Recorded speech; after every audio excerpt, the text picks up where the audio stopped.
Resuming debate, the honourable member for Scarborough Centre.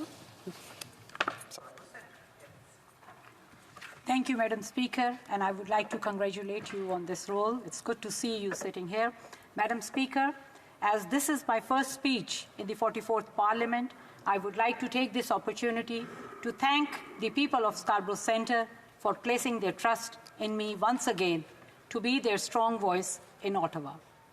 I will work hard every day to be worthy of their trust and to bring the issues they care about to the government and to the House of Commons.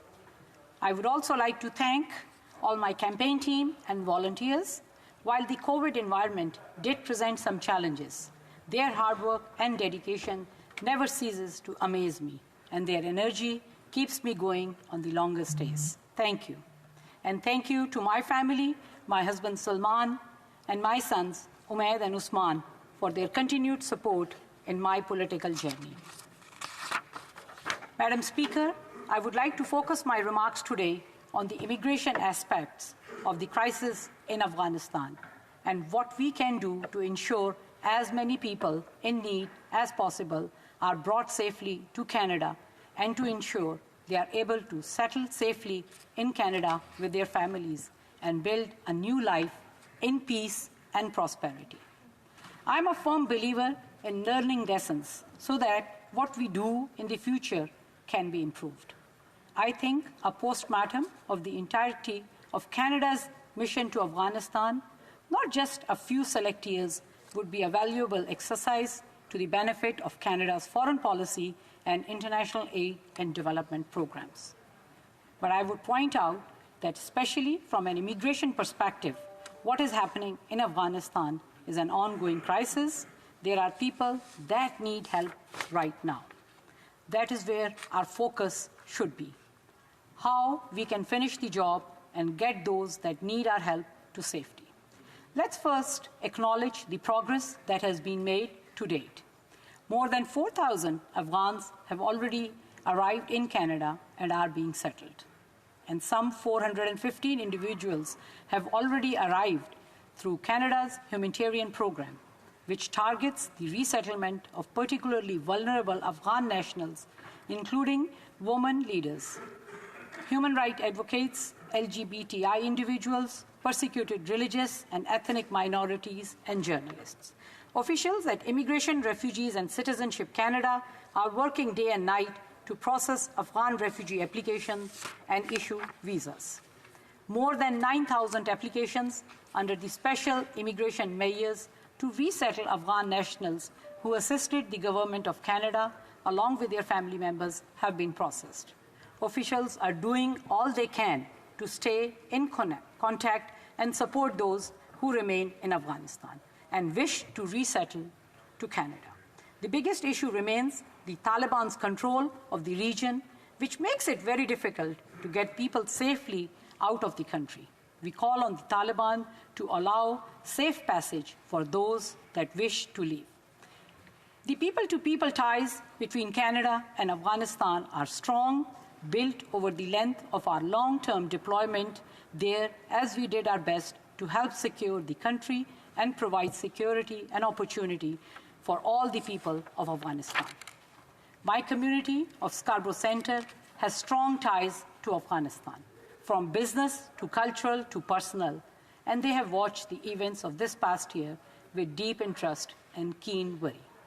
I hear every day from my constituents on this issue. Many are separated from their families with siblings or parents in Afghanistan. They worry for their safety and for their future, especially the women and girls for whom, as we all know, life is very challenging and very dangerous under the Taliban rule.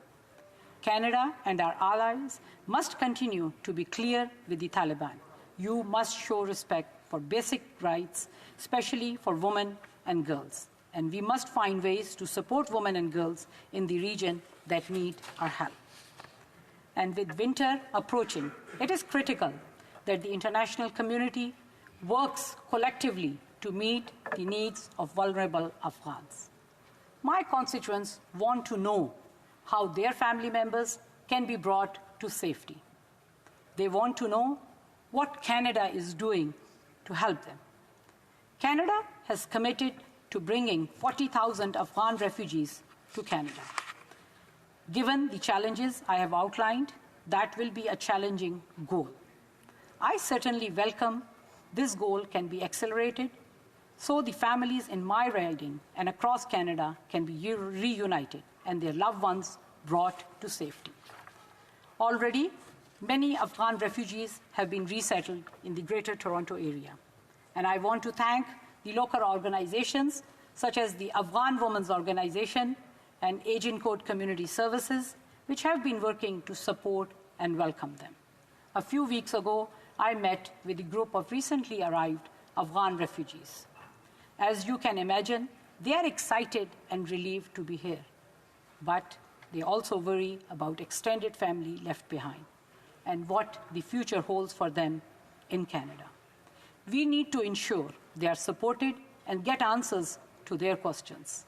And we need to make sure lessons learned from the Syrian refugee resettlement are applied here in this program. I should note that at the heart of both these programs is the government-assisted refugee program. A lot of attention is paid to privately sponsored refugees, and this is a great Canadian innovation that sees community groups come together to sponsor and support a refugee family for their first year in Canada. It is an important part of our immigration and refugee system, but it can be our entire refugee program, which is what the Conservative proposed just a few months ago in their election platform, when they promised to do away with the government-assisted refugees. A look at refugee data shows that government-assisted refugees tend to be the more vulnerable, the more at risk, the more in need of Canada's help. To turn our back on them is to turn our backs on those that most need Canada's help. And that's not what Canada should be about. The refugees we are helping in Afghanistan are government-assisted refugees, and they need Canada's help. That's where my focus is. Madam Speaker, how can we help make the Afghan refugee program a success and bring these people that need our help here as quickly as we can? I don't oppose the idea of a special committee, but I think these are certainly issues the Immigration and Refugee Committee could take up and bring its expertise to bear by bringing it witnesses from those familiar with the situation on the grounds to organizations focused on resettlement to provide actionable recommendations to the government. What gives me pause is what seems like very broad request for documents, many of which are likely to contain information that could compromise national security, military tactics, intelligence sources, and methods, and the identity and location of Canadian citizens in Afghanistan or interpreters or contractors who assisted Canada and our allies. Madam Speaker, I don't see how this would help Canada bring more Afghan refugees to Canada. My constituents are not asking me for documents.